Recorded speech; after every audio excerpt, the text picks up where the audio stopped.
goes. Pixie and High Pixie, two of the most recognizable demons in the fairy race. They're a common sight in an early game party, as Pixies usually evolve into High Pixies in games with evolution, while other games have them as easy to summon monsters. Despite technically being the same creature with a different rank, they have very different purposes in terms of playstyle. For starters, Pixie has ailment proficiency, while High Pixie has electric proficiency. Pixie also has a -2 to physical and dark, while High Pixie has a -4 to ice. This allows you to run more offensive skills on High Pixie if you want to, but Pixie can be slotted with skills like Ice Breath to deal with early game ice weak enemies like the Hydra, and can survive a Bufala from King Frost. Meanwhile, High Pixie won't be insta-killed by every Mudo user in Shinagawa, nor confused as easily by every Tentarafu user, at the cost of Fornius and Tsukiyomi freezing her to death. Another thing is their abilities. Pixie's is most useful for negotiation, as she can help pacify demons you anger or drive away. This triggers before the pacification miracle, so you can get up to 6 retries if you use Omakatoki's Sincerity and have 2 other demons with Demonic Meditation. High Pixie's Elect Gestalts boost the power of her electric moves based on the party's elect proficiencies. This does take negatives into account, so she could end up very weak if the sum of all proficiencies winds up in the negative. On the other hand, her electric moves will be very strong if she has the maximum plus 36 total proficiency.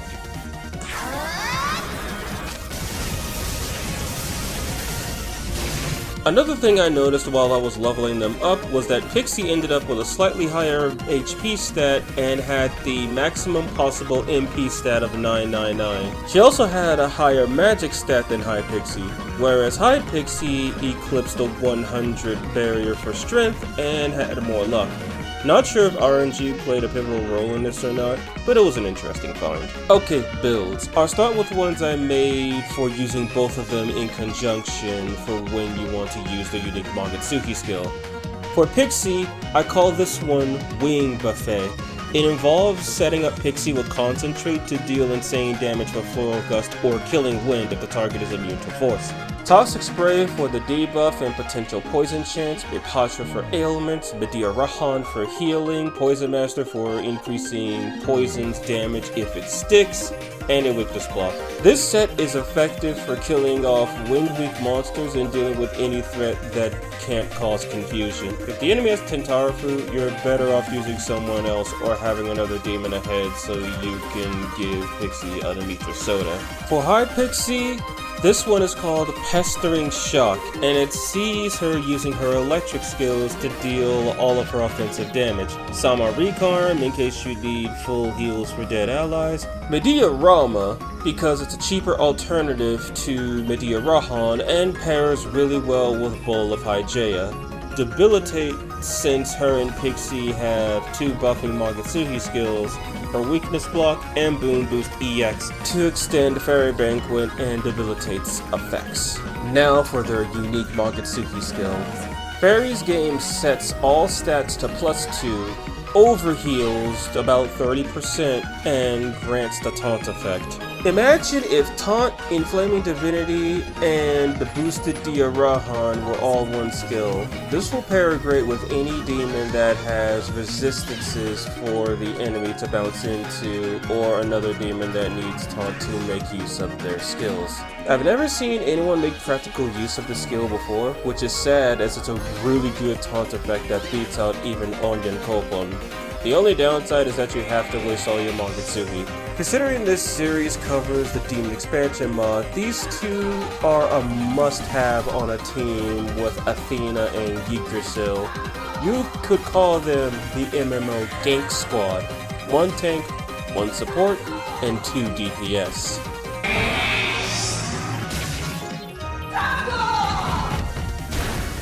Here goes.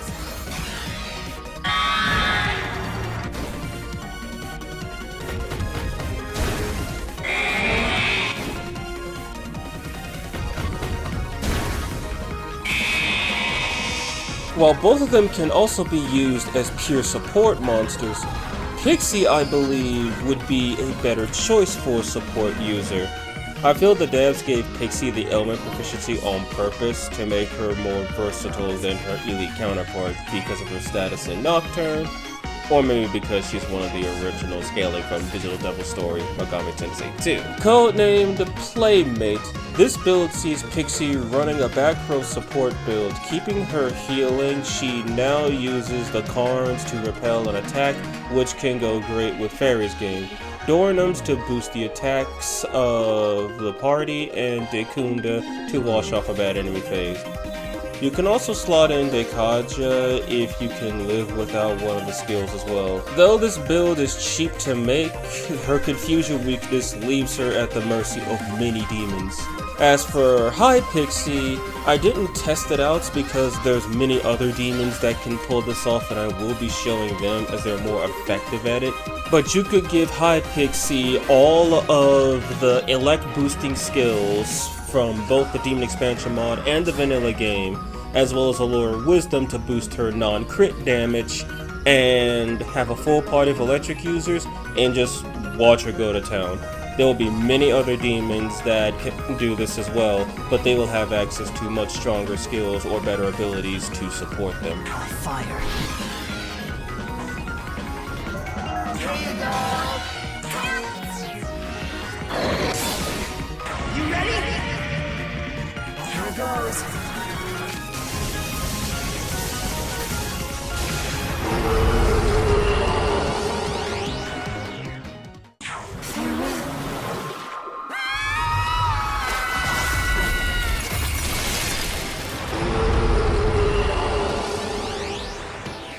Mermaid, the fish centaur, and a common sight in fantasy, usually either depicted as friendly allies to humans or bloodthirsty apex predators who invite humans out to sea or the coast so they can be devoured, dead or alive.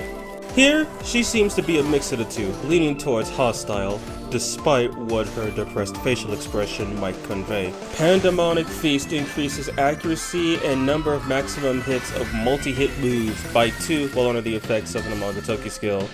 This affects the whole party and sadly does not stack with itself, so you cannot get a +6 to multi-hit moves.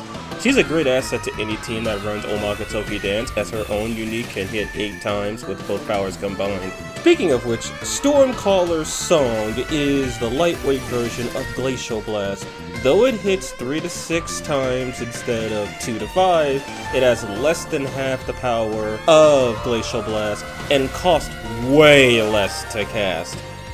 Pick your poison, efficiency or power. Small note, she also got maximum NP from being leveled up. These builds here are for DPS. As explained, Glacial Blast hits the hardest and Ice Age is to deal with ice immune demons. Onmoraki Dance is more effective here than Onmoraki Savage for Glacial Blast, since theoretically each hit has double power, making it weaker than it simply hitting all 5 times. Also, Mermaid's innate skill increases max hits by 2, so that's 7 hits from Glacial or 8 from Stormcaller. TLDR, run Onmoraki Dance.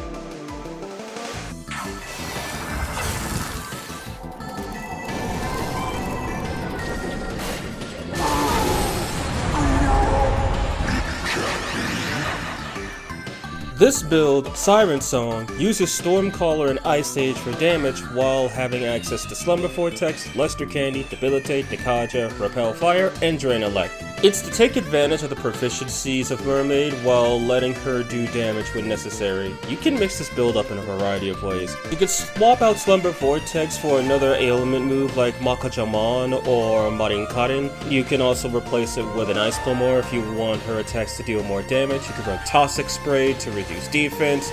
You could swap around the weakness blocks. There's a lot you could do to mold Mermaid into a support ailment ice user for your team. In all honesty, I'm surprised by how much Mermaid can do.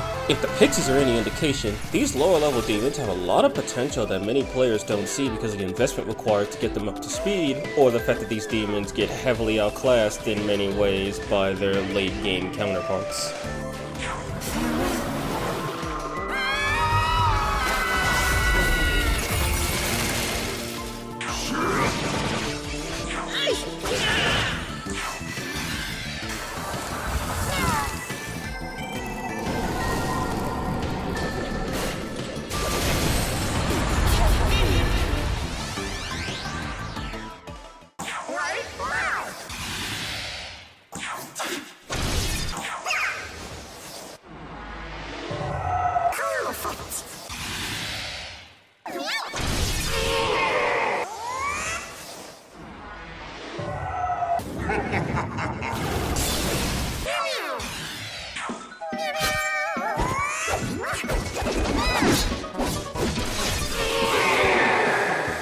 Neko Shogun, Cait Sith, and Nekomata.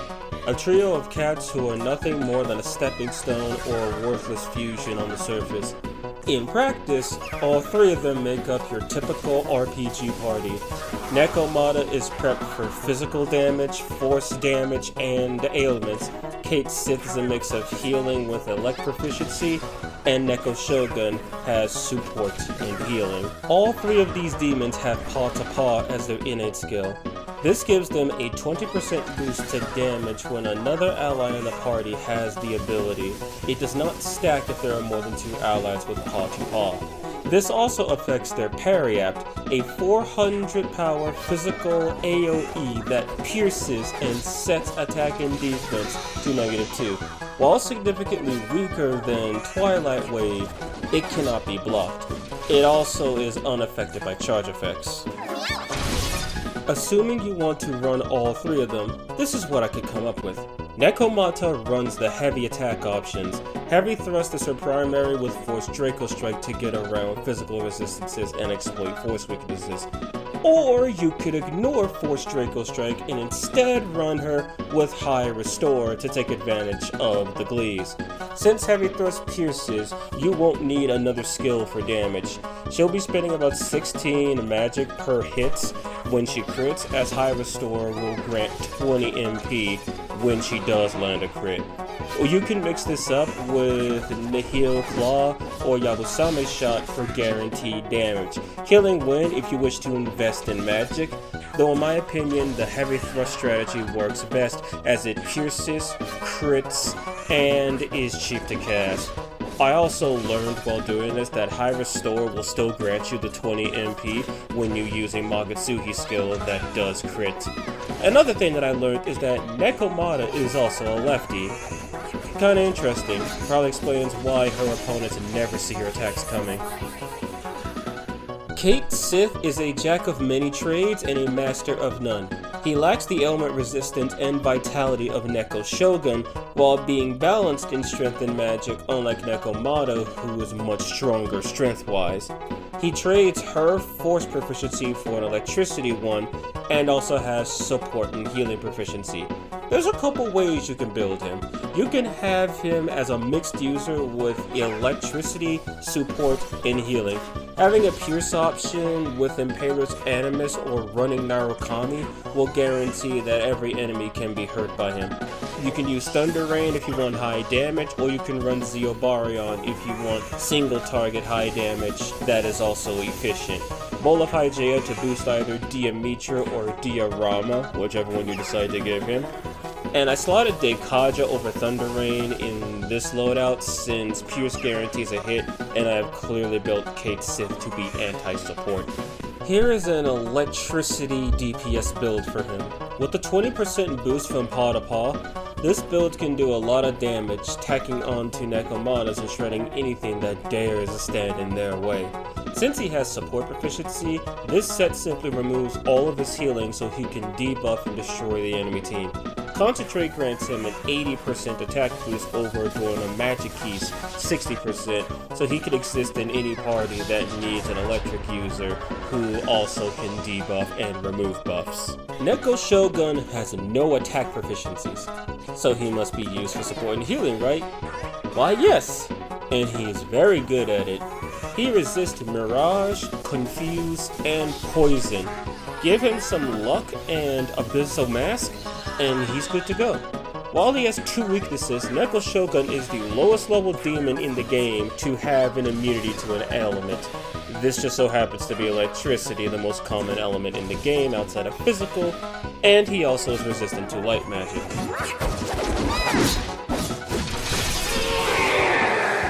This is how I built him.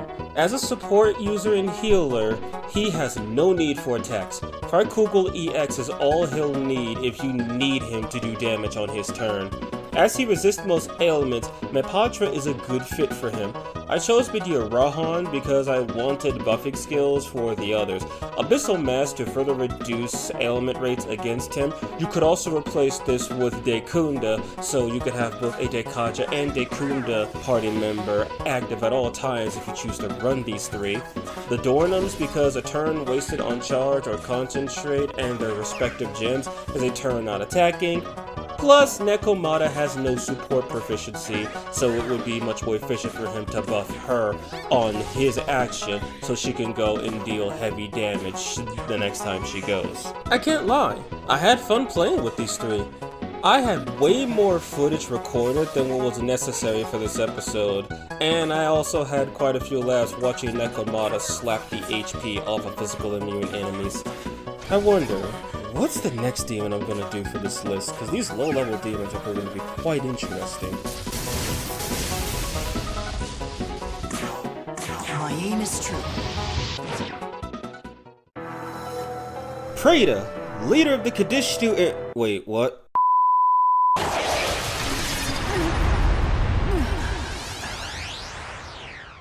Preta, the trashiest of trash mobs, a demon you encounter in the very first 10 minutes of every game that is not Shin Megami Tensei 4. He is usually fused the way the moment fusion is unlocked to get a better demon. Sadly, he is weak. That is, if weak means being able to destroy everything that doesn't resist physical.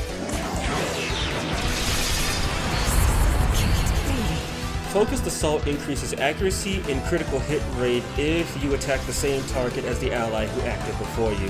This could explain the common issue of wild Pretas critting in the early game, as they usually go second in their lineups, and if they attack the same target as the previous demon, then you'll run the risk of dying early on due to a critical hit.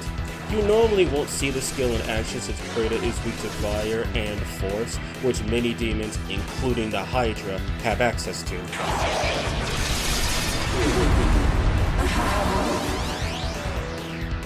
Twilight Wave is the unique Makatsuki skill of the Haunt race. It's a 700 base power AoE with a 200% chance to inflict sleep. It also can never miss. This skill in the right situation can end fights and destroy any enemy reinforcements in a single blast. Focused Assault also works on this skill, boosting its crit rate as well. I did have a build in mind that incorporated blocking all of his weaknesses and made use of Ice Draco Strike, but after some testing, that build was not too viable since there are plenty other demons that can use Ice Draco Strike, or better yet, Bufu Baryon and Glacial Blast to deal infinitely more damage than Preta can. So instead, I'll just go with the best possible option, pure, raw, physical damage. At the cost of basically leaving two of his weaknesses open, you will be able to deal an immense amount of damage with this glass cannon-esque build. It is very good against single target enemies, and Twilight Wave can also crit similar to Feline Fury, so it can get really bad for your opponent when Preta starts landing those crits and when Focus Assault decides to kick in, or should I say, when you decide to let it kick in. Originally, I was going to say that Myriad Slashes would have been best for this build, and it would have just left all of his weaknesses open, because you'd have to incorporate both Murderous Glee and the Bloody Glee skills. But after some testing, I found that Figment Slash is a much better alternative. On paper, it has 450 base power versus the Myriad Slash's 5 hits that are 80 base power, which is 400. It is also guaranteed to crit with each unresisted hit. With this, I was able to swap those glees for high restore to reduce the cost of Figment Slash and repel light so Preta cannot be insta-killed by light magic. This, in my opinion, is the proper way to set him up, as it's far more efficient and Preta isn't left completely vulnerable. If you want, you can actually replace Repel Light with any elemental block that you know the enemy has access to, so you can have them waste their turns on Preta while Preta is very quickly chewing their HP into shreds. On paper, Preta's not too good. In practice, Preta's arguably one of the most deadly physical attackers you can obtain in the early game. Focused Assault combined with his physical proficiency is more than enough to carry him as DPS into the late game, especially against demons that do not resist physical. And if a demon does resist physical, you can just use another demon that applies buffs to summoned allies to give themselves Impaler's Animus so they can allow Preta to crit. Combine that with Strategize, and you have a recipe for, I don't know, say 32,000 damage minimum per turn.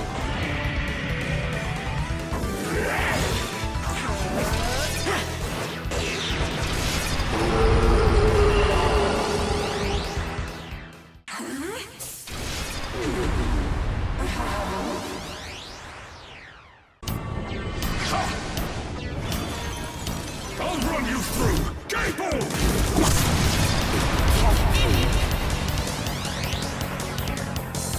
Cu Chulainn and Scathach, the student-teacher combo of Celtic mythology. While Scathach has been with the series since the original Devil Summoner, Cu Chulainn is a literal OG. He's been with Megaton since the very first game on the Famicom, Digital Devil Story Megami Tensei. In pretty much every game, Cu Chulainn is seen as a decent demon for mid to end game use. Hell, the Demi-Fiend's canon team has a Cu Chulainn on it, as well as a Pixie too, so it's safe to assume that he's very useful. Cu Chulainn's Surrogate Guard Hound boosts critical damage for Self and the Avatar, Beast, Holy, and Wilder race demons. This makes him arguably the best ally to Glacia Labelos, as their abilities combo perfectly with each other. One boosts crit rate, the other boosts crit damage. On that note, Gay Bulg is a really good skill. It's slightly weaker than Force Draco Strike, base 160 to base 200, but pierces and always crits. Something that isn't mentioned in the description is the fact that the skill can never miss. No matter how you decide to build Cu Chulainn, Gay Bulg is a necessity in his arsenal. Omagatoki Luck increases the Maka and EXP rewards after the battle ends while its effects are active. This chains together with consecutive encounters and can net you a literal ton of experience and money while grinding.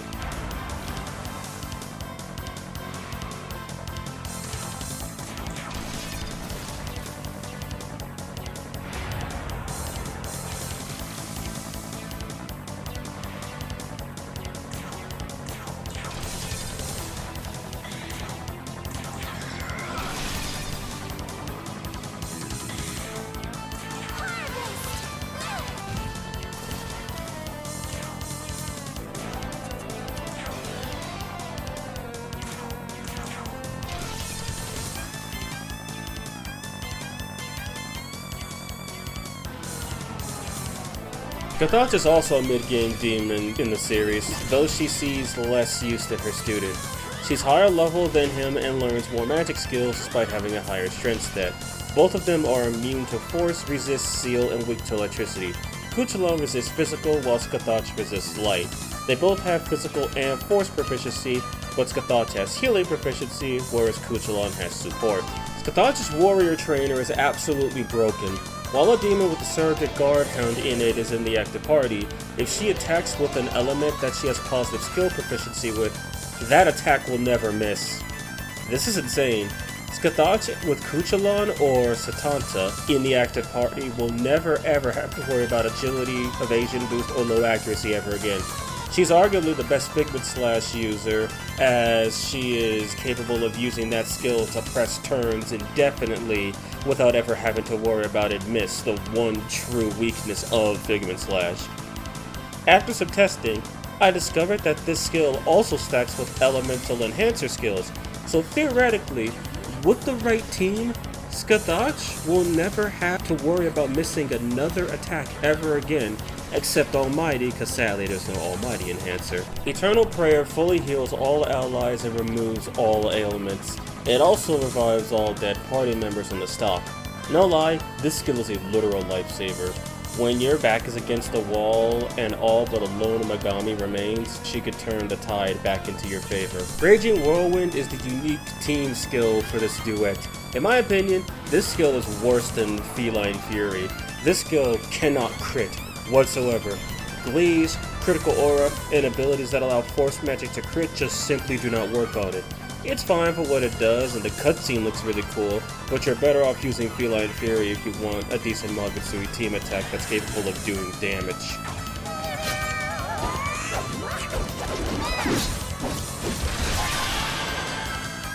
I was weighing in on a physical build for Cu Chulainn, but decided to stick with what he's best known for. This is the safest bet when it comes to damage for him. High Restore will negate some of Gaebolg's cost, and Charge will help him squeeze out that extra power with each strike, and a weakness block. I also decided to slot in Debilitate as an extra skill to reset debuffs or apply them on his next action within the same turn. It's just an emergency skill though. If you can live without it, you could slot in Restore over Debilitate, and at that point, a +9 Gaebolg will only cost you a mere 5 MP. I'll run you through! Gaebolg! For DPS Scathach, there is no real point in running magic. Since she cannot miss while Cu Chulainn or Satanta are on the field, Figment Slash is the perfect tool for her. Since it auto-crits and she has perfect accuracy with physical, you don't need to run any eye or glee skills. Sadly, this skill doesn't pierce. If you're willing to shell out the extra magic, you can give her Impaler's Animus so she can run through even the sturdiest of physical resistances, or back her up with demons that can share or grant charge effects. If going the Impaler's route, then I suggest replacing Medea Rahan, as it in itself is an emergency skill similar to Cu Chulainn's Debilitate. You can also swap in Restore with Enduring Soul or Medea Rahan for extra insurance in case things head south. If you choose to run both Restores with +9 physical, then Figment Slash will effectively cost nothing. You'll gain a small bit of MP every time you cast it. Here is a cursed build for support. Cu Chulainn can make for a great support demon, despite his innate and unique being tailored specifically for damage. This will run through his MP fairly quickly since late game support skills and Gaebolg cost a fortune to cast, and High Restore does not work when he isn't critting. Outside of those massive drawbacks, this build works well with a support MC or another demon who can patch up his supporting holes. And yet another cursed build for a DPS monster. Unlike her student, Scathach doesn't make for the best healer. Blocking Seal is great for a support demon or DPS, but you're better off with Confuse or Charm Resistance if your niche is healing. Though Blocking Seal is good when Demi-Fiend or Ishtar decide to destroy half your party and seal them with their unique skills. Since Scathach has Eternal Prayer and will spend most of her MP on Figment Slash, Medea Brahma and a Heal Plumora would be the most cost-effective option, with Abyssal Mask and Mapatra for ailment-related problems. All in all, it's best to run these two together as DPS. We all know how good Cu Chulainn is with Gaebolg, but no one ever seemed to give Scathach a look. There is no other demon in the game that has an ability that grants them perfect accuracy with no real restrictions. Even the strongest DPS builds rely on glees and eyes, but all Scathach needs is her student and a critical zealot, the closest you can get to a zero-effort critical build in the game.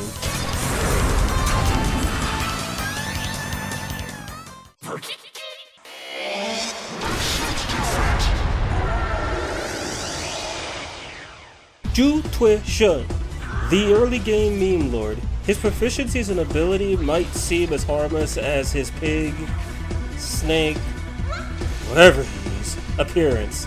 But just like his appearance, it's all a ruse. Physical Enhancer sets all allies' physical proficiencies to the user's level if it is lower. This overrides their normal proficiencies.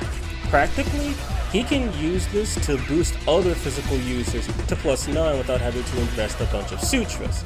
However, the best way to use him is to give someone like, say, Nama the ability to use moves such as Brave Blade or Hysterical Slap. With her natural high luck, she has a fairly high chance to crit, and Hysterical Slap will melt pretty much anything since she can reliably charm near every demon in the game, This is not at all practical nor efficient, but it is funny to watch physically weak demons launch some of the strongest attacks in the game with the benefits of a physical user. While not turning mages into mashers, what is Zhu Tun She even good for? Well, because of his physical and ailment proficiency, he can run an ailment physical DPS build. With Toxic Spray, you can lower the target's defense and potentially poison them. Should that poison actually stick, Venom Chaser will delete their HP in a few turns at worst.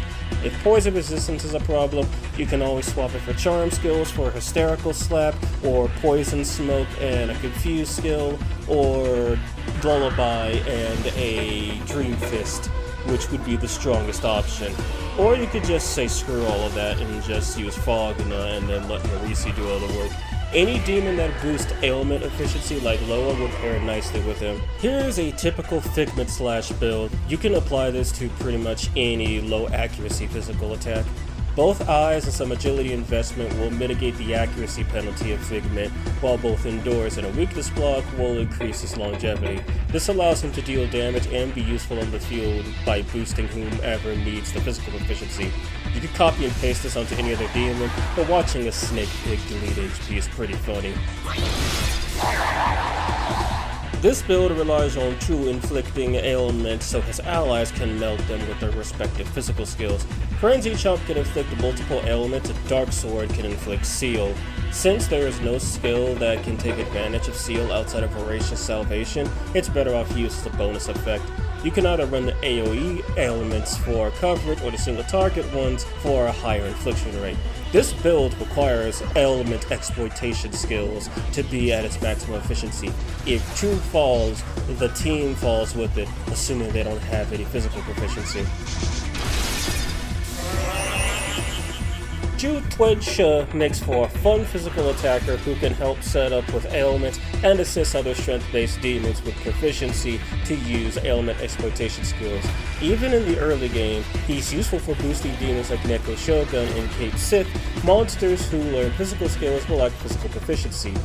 Just don't let him exist near Haravina for too long. That could end kind of gruesome for the little bunny rabbit. Also, Zhu Tun She, I actually had to figure out how to pronounce that. I know I got a bit of flack for mispronouncing Cu Chulainn and Scathach, but yeah, I fixed that problem. I'll make sure to research actual proper pronunciation for demons in the future.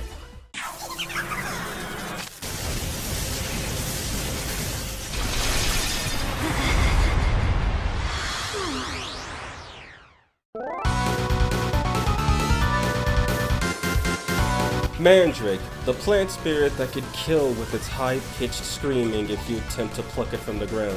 Thankfully, or sadly, she cannot cause harm with the sound of her voice in this game. Ward off evil increases the chance of natural recovery from ailments for all allies by 30%. This stacks with resistances and luck calculations. This could save you from the nightmarish capitulate to pleasure or evil gleam before your party does something stupid. The only problem is that Mandrake is weak to Mirage. While not the worst if you decide not to attack, Mirage skills have the highest possible infliction rate of all ailments, so it won't be difficult for enemies to press turns off of her. Potential is best used when you haven't or can't get the sutras to bump up your party's proficiencies. After my recent dabbling with the Sempiternal Vengeance mod, this skill is very powerful even in the endgame. It only loses steam in the post-game when you can buy sutras. With maximum proficiencies, potential only serves to bump up 0 and negative potentials for cheaper out-of-pocket skill usage. With only one blockable weakness, you don't have to waste a bunch of slots patching up Mandrake's flaws. This setup is to take full advantage of Mandrake's proficiencies. Slumber Vortex and Toxic Spray are, in my opinion, the best generic ailment skills in the game. For an electric move, you could run Narukami for Pierce, Thunder Rain for heavy damage or potential AoE, or Zeobarion for cheap single target damage, Medea Rahan and Mapatra to cover healing corners, Great Curse Siphon for MP recovery if she lands an ailment, Enduring Soul, and either High Electromore for damage or High Heal Plamore for healing if you choose to skip on Medea Rahan, or Energy Drain should you want to keep her magic topped up. I had to redo this build from scratch. Originally, it was absolutely trash, as Mandrake was more of a weed that needed to be uprooted rather than a healer. Energy Drain could allow her to deal damage and recover MP efficiently. Diomitra is a single target heal if only one of your allies gets injured or afflicted with an ailment. Sama Recon in case one of your allies is taken out or sacrificed to keep the Nahobino or another demon alive. Medea Rahan for when the enemy likes using AoEs. Nepatra when everyone is suffering from ailments. You could swap Endure and Bowl of Hygeria if you need extra overhealing, which may be necessary in a lot of cases. Just make sure to keep Enduring Solar. The last thing you need to worry about is Mandrake potentially killing you with her ear-piercing scream upon death. Should you want to run an offensive option, you can run the Thunder Rain and Barakami combo with Electlamoras. You can mix it up with Zeobarion for a middle ground between both skills, or Maziobarion for complete AoE coverage. You might have already noticed the Glees and Critical Zealot and asked, Vouivre, is this some kind of April Fool's joke or something? Well, no, it actually isn't. This build is meant to work alongside Mushiguji, as he has an ability that allows electric magic to crit. That's how I was able to land the one-shot on Agrat in the intro. I was running Savage, not critical, and with the Glees and Zealot, a crit was basically guaranteed thanks to their luck differences as well.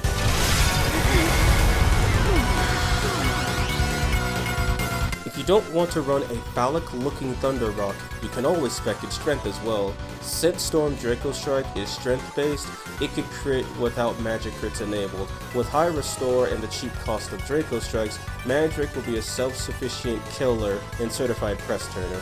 Sadly, this build has no piercing capabilities. Unless you're willing to replace one of the Glees or Enduring Soul with Impaler's Animus, you must rely on a buff sharer or Makatoki Pierce, or expand Piercing Aura to keep the damage going. If that's too much, then she's best saved for demons who do not resist electricity.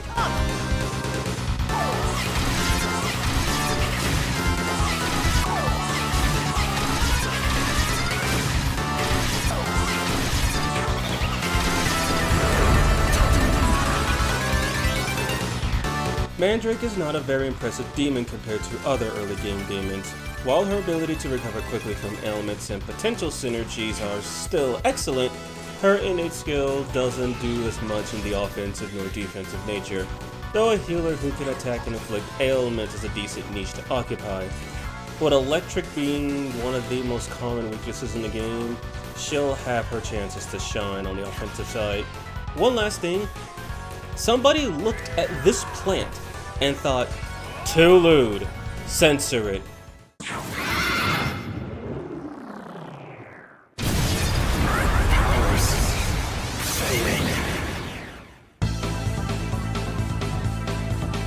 Onmoraki, the bird spirit, mostly used for beating the Mandrake absent and achieving absolutely nothing else. Too bad this literal DPS firebird is never used to its true potential. Fiery Melody increases weakness exploit damage against fire weak monsters by 10%. This stacks with any demons who have Burden of Talent and other weakness damage boosters. This is scary, as it could do serious damage early game on demons like Nuwa when combined with Lean Inside.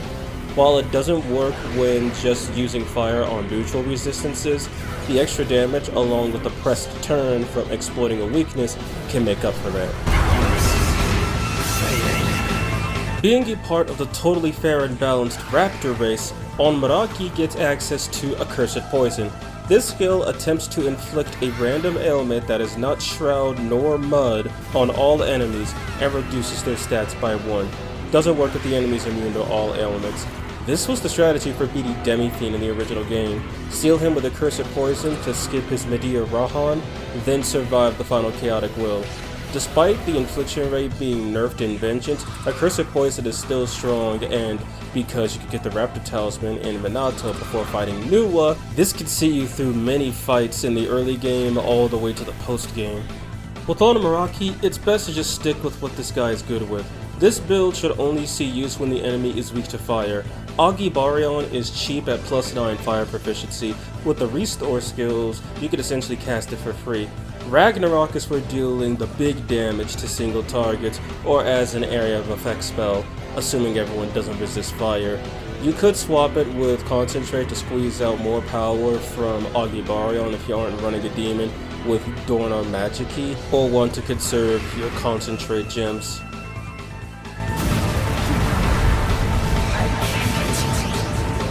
I had another build idea where Onmoraki used Dark Magic, but considering its ability, it's not worth running. This guy's a one-trick pony that can burn down the stable by itself and assist any other fire starters in your party. If you're not fighting any demons weak to fire, then you're better off using something else. Now for something I should have done with the Mandrake video.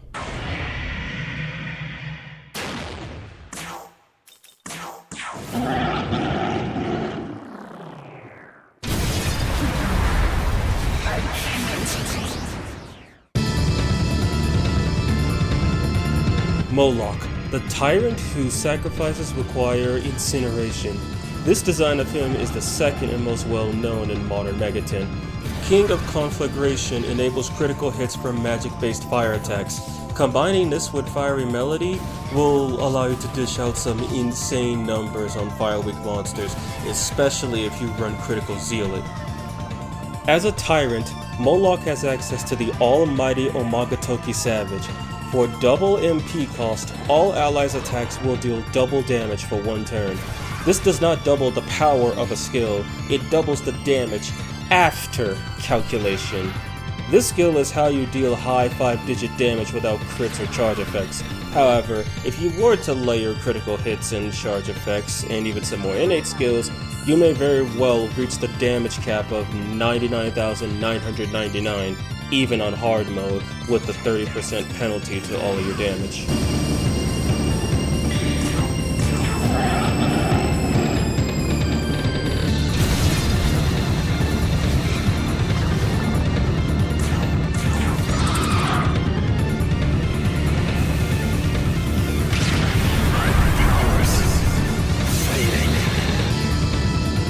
The fires of hell burn hotter in heaven. Take your average Fire Draco Strike crit build and substitute it with the much stronger Ragnarok and the piercing Trisagion. With the extra power of the magic spells and some luck investment, Moloch will be pressing turns even against the sturdiest of foes with the best possible resistances. Pierced critical Trisagion doesn't even require setup since Moloch's innate grants the critical hit chance and, well, Trisagion pierces.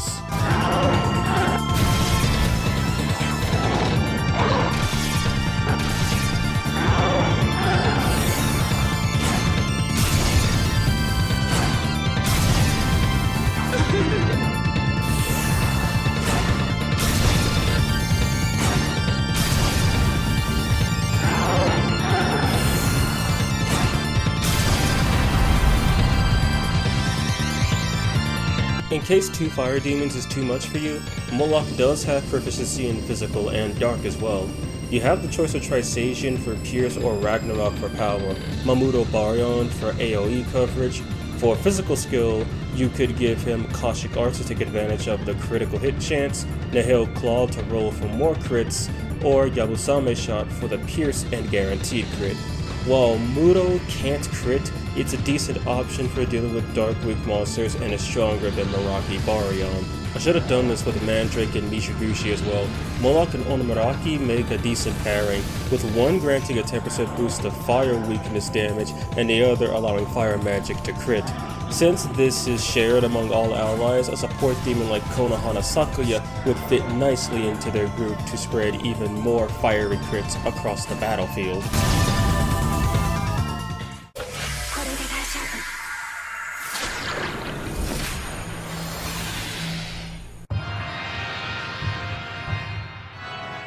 Panagia Armored Goddess Tao Isonokami, the true form of the creator goddess of law. Fully voiced in Japanese and fully functional, a demon who everyone wishes was playable. This variant lost her light immunity and is now the neutral light alignment instead of the law light alignment, which means absolutely nothing because she is one of the most overpowered demons in the series. Radiant Mantra, Maria A's innate. allows her Light of Order to now function as a Mepatra, as any healing skill she uses will also cure ailments, requiring no setup for her to cure ailments when she goes for any healing skill. But that's not all. She also has the unique passive of Maria, added with Demon Expansion, Miracle of Fatima, which is a great life spring with the bonus of setting all ailment rates against her to 0%. It will only count as a null when she's hit with charm specifically. A support demon that is immune to every ailment in the game with only a dark weakness is one of the best possible resistances in the series. But wait! There's more! She learns what is arguably the most overpowered attacking skill in the game, Virtuous Prosperity, a piercing Hama-on with a chance to insta-kill on weakness exploit and heals HP and MP for all allies including self. At +9 light proficiency, this skill is 20 MP less than the 50 MP Tau recovers, since she can naturally get to 999 MP. Yeah, this is why Armored Tau is not playable. She is, in my opinion, with no debate, the best support demon in the game, and one of the best in the franchise. Sure, she can't pass on buffs, but she can repay the cost for others' buffs and is essentially an MP reserve with an unlimited supply. Oh, and Virtuous Prosperity works with Bowl of Hygeria and Heal Plemoris. This is the build I use for Tau. Light of Order for dealing with buffs and healing, Virtuous Prosperity for constant heal on HP and MP and her only attack option, Bowl of Hygeria to boost her healing skills power, Debilitate to soften up the enemy, Drain Dark for weakness block, Miracle of Fatima for the HP boost and status immunity, Boon Boost EX so Light of Order and Debilitate do not need to be spammed, and Heal Survivor to boost her healing's power even further and grant the Endure effect. I'm not sure how to make Tau any stronger than this. This covers all the corners you could think of when choosing a support bot or heal bot. If you could think of any other builds to make her stronger, feel free to type it out in the comments section. The only real downside to Armored Tau is that she is very expensive to summon. She requires Ame no Uzume and Maria as fusion materials. While Uzume is easy to summon, being an early game demon, Maria is not that easy to summon, as she requires an item that Sophia gives the player once they reach 75% compendium completion. This involves doing a quest where you have to fight her in combat, and upon defeat you unlock her as a fusible demon.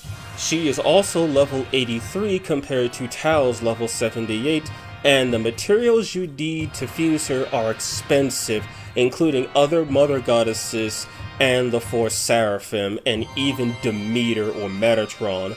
On top of all of that, the side quest you need to defeat her on can only be reached on either canon's law route. But hey, one full game cycle to unlock one of the best support demons in Megaton history is a small price to pay.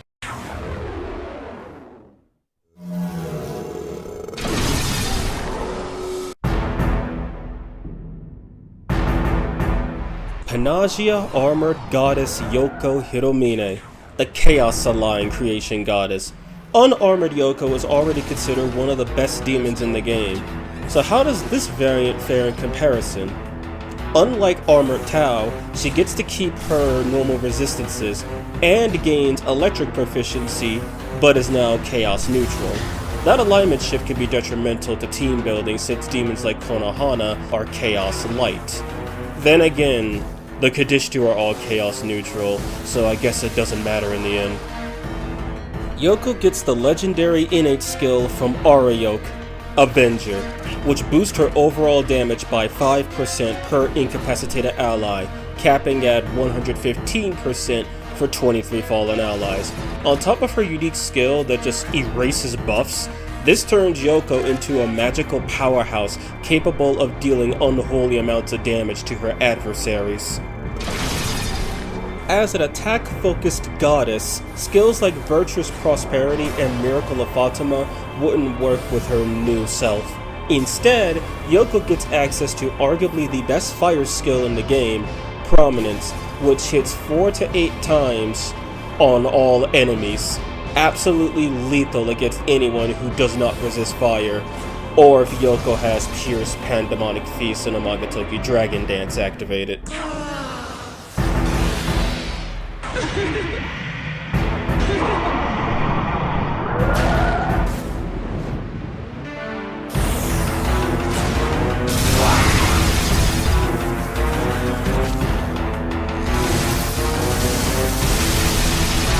However, that pales in comparison to her actual unique skill, Fangs of Vengeance.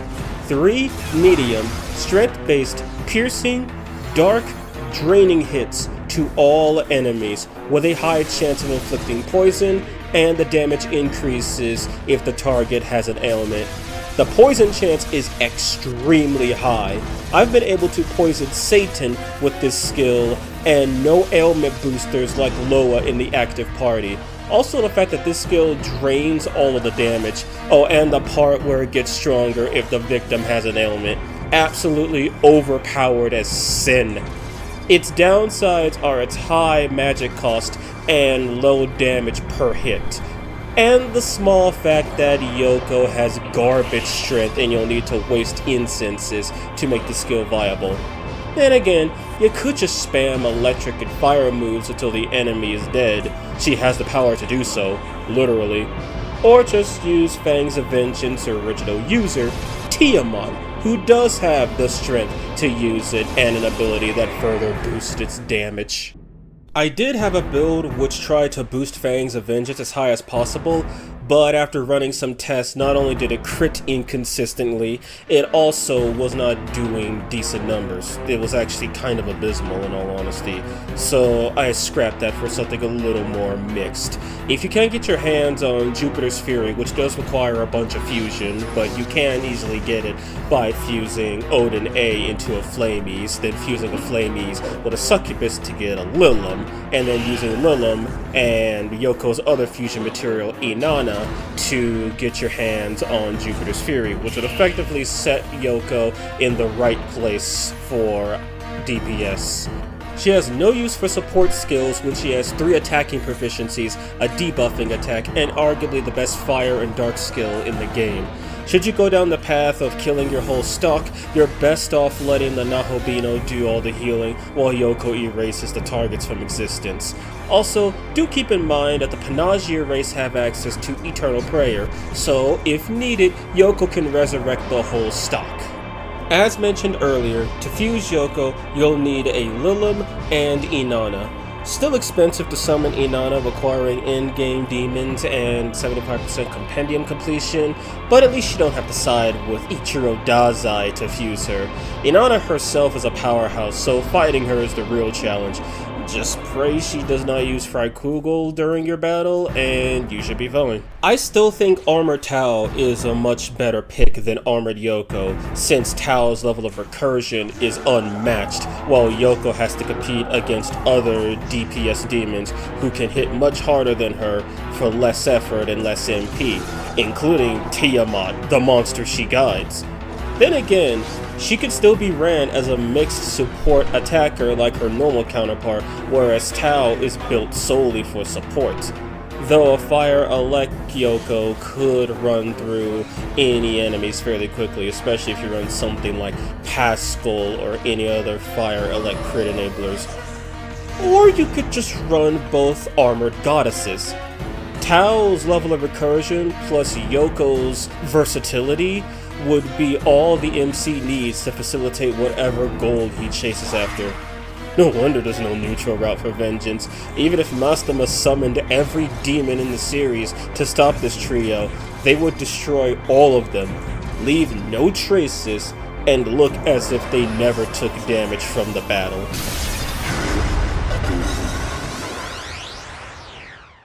I won't sugarcoat it. These guys are awful. Gremlin's ability is basically useless since only certain other innate skills can benefit from Trickery's 30% boost to innate skill triggers. Outside of that, she has nothing unique. She doesn't have ailment boosters, she doesn't have element boosters, she doesn't have weakness boosters, doesn't have unique stats, no unique skill, literally nothing. You could swap in pretty much any ice ailment user you can find and they'll most likely be better than Gremlin. Shiisa's ability forces you to taunt spam and risk almighty and pierce counters from enemies who are programmed to do so. With so few resistances on his side, you may not even get to see him cast his free Zionga with insta-kill. As proof of how useless this demon is, the Demon Expansion mod changes this ability to an electric weakness boost that has Retaliate stapled onto it. Whether that's a nerf or a buff, I'll let you all decide.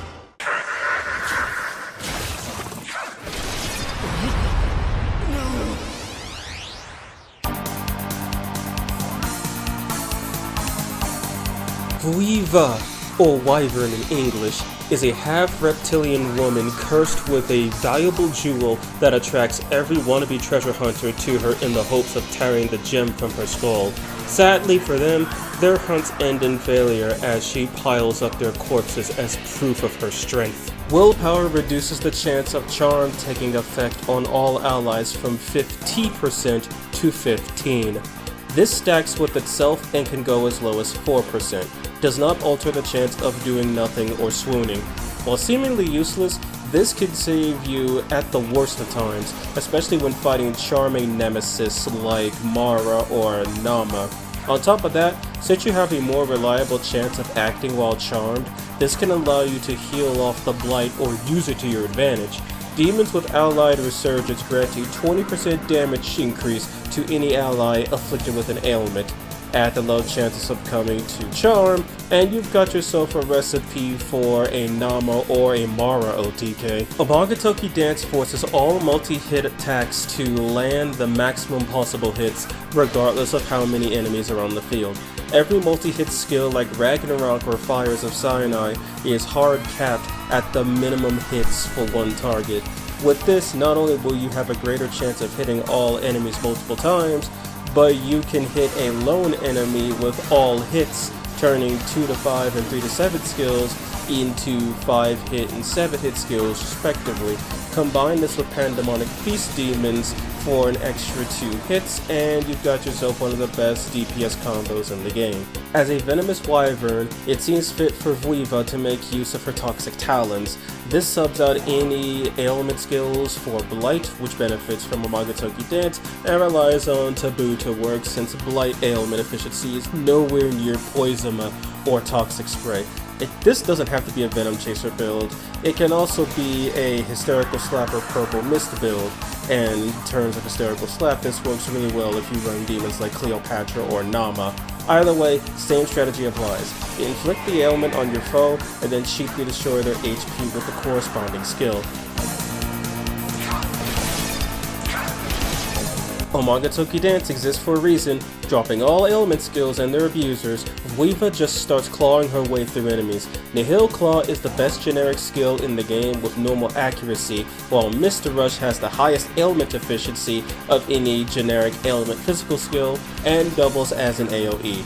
With Dance active, this skill is more powerful than Nihil Claw at a single target and rolls 4 separate times for Mirage.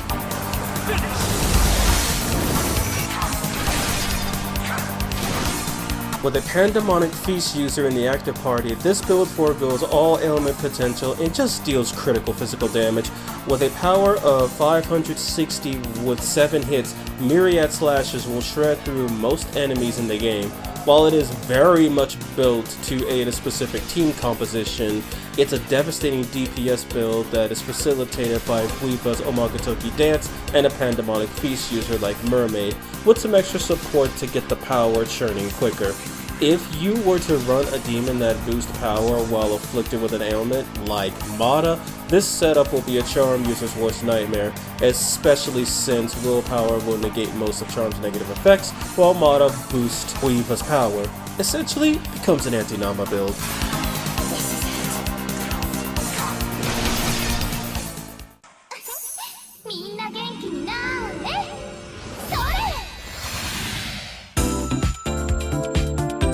Idun, the Norse pop idol, goddess of youth and regeneration, and one of the most popular characters in Shin Megami Tensei 5. Known for her golden apples that grant eternal life, the gods of Olympus do what they must to remain in her good graces just to have a taste of the almighty fruit. And she's no different in SMT. She has Pixie's demonic meditation, which could save a sour negotiation once per attempt. But unlike Pixie, by the time you get access to Idun, you'll have access to many other demons via fusion and may not even care about sour negotiations or negotiating in general. Her claim to fame is her world-renowned golden apples. This skill heals a small percent of HP and boosts all stats by 1. Unlike Tao, this skill does not clear debuffs and is just a basic Luster Candy plus Media combo. It used to be Mediarama level in base SMT5, but it was sadly nerfed due to another demon's existence. Idun doesn't have much going for her anymore. In base SMT5, this was the best mixed set as you had severe damage, pierce, and one of the best healing skills in the game. But now, it is nothing but a relic of the past. It still works since Idun has great magic and Hamabarion can insta-kill at a 60% rate if she exploits a weakness. Plus, healing and buffing at the same time is always a good thing, especially when charged with Bowl of Hagiria. This was my personal build for Idun.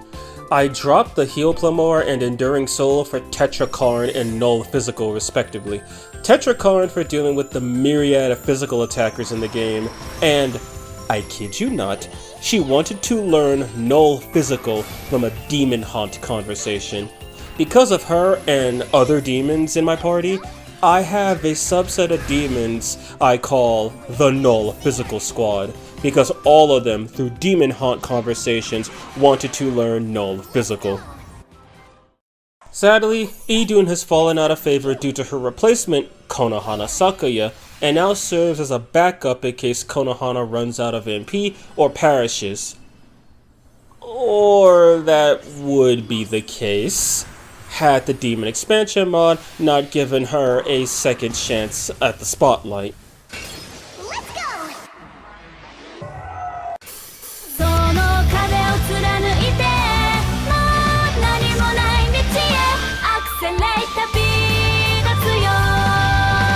That's right, Idun is one of the few vanilla game demons to receive a buff from the mod, and it comes in the form of her new ability, Goddess's Prank. If Idun resists, nulls, or guards against an attack, there is a 50% chance that she will debilitate the attacker and overheal the whole party for 0 MP cost. This skill is so good that it actually had to be nerfed, as it originally activated every time she met those conditions. With a little bit of luck with Idun's rolls, you will never need another healer nor debuffer, as she can do all of that on her enemy's turn with 0 resource investment. For those who never imagined the frail, vulnerable, and precious Idun to be a frontline damage sponge, here is your worst nightmare. Basically, the same build, but with her attacks being replaced by Great Lifespring for the HP, assuming she isn't at 999 already, and Heal Survivor as a weaker Heal Plamor and Endure combo. You can replace Great Lifespring with Enduring Soul if you have maximum HP. Taunt skills aren't guaranteed to draw hostility completely, so she cannot be the only ally with vitality investment on your side of the field. Even then, if the enemy simply just keeps spamming AoEs, she'll get to prank them more often than not, and every time Idun pranks is another smile on your face. I wasn't expecting Idun to be this good with her new innate skill, but it does wonders to differentiate her from Konohana, and I'm glad she was given this little push to become her own unique entity once more. Whether a backup healer or a taunt magnet, Idun is sure to put on a show that both her allies and foes won't soon forget.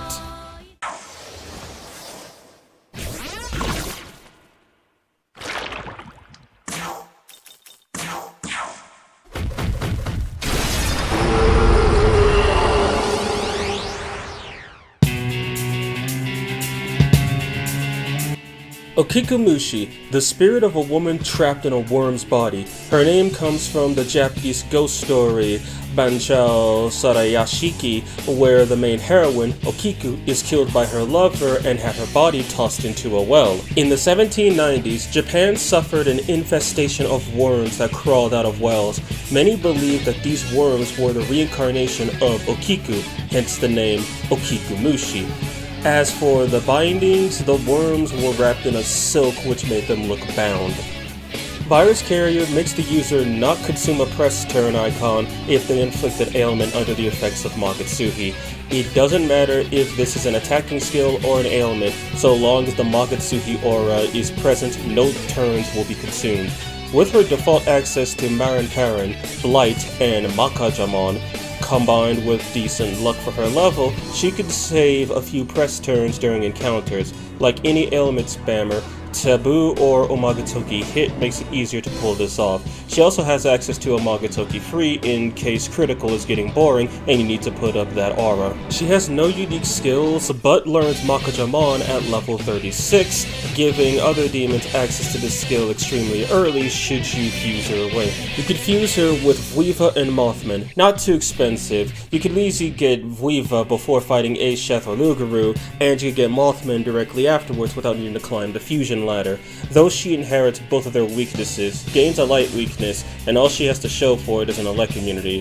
If it were Drain or Repel elect, easily an upgrade. But are all those weaknesses worth it for early Makajamon? Well, yes actually. She has decent mixed stats and proficiency in physical, dark, ailment, and the almighty support. With all of her proficiencies, there are a few things you can use Okiku for.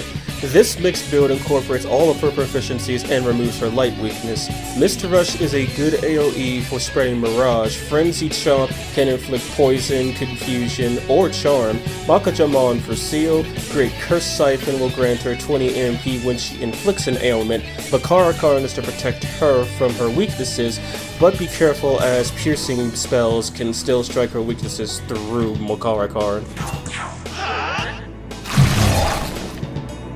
This build is meant to support vengeful might demons like Gog Magog, Nidhogg, and Chiyu. And Murmur too, but he's on a whole nother level compared to them. Anyway, it's a support build with energy drain and the best generic ailment skill, Slumber Vortex, for the press turn skip. Dornum skills are generally weaker than their self-use counterparts, but the less time an attacker spends buffing is more time they spend dealing damage. Since Okiku has Omagatoki free, this will significantly reduce everyone's MP usage whenever she decides to go for her virus carrier ability. And because of Omagatoki free, this can allow the whole party to sustain themselves for longer before having to resort to chakra pots or somas. Another win for early game demons. Okiku-Mushi's resistances make her look bad on the surface, but a closer look at her stats show that she is capable of being a good debuffer or OTK supporter. Since she's a low level with simple materials, it wouldn't be hard to find a niche for her on any team. Oh yeah, I also forgot to mention that she also spawns in the wild, near the Konan second block fount. If you just want her for Makajamon, then this is where you could find her.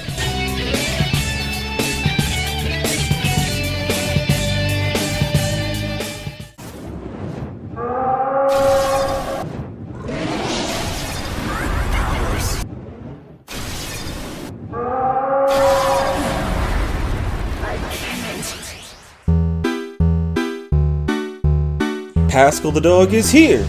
And dear lord is this thing a unit. No wonder it never appears outside of only one version of Shin Megami Tensei 1. FYI, I'll be referring to Pascal as a they for this video, as I have no idea what gender it is.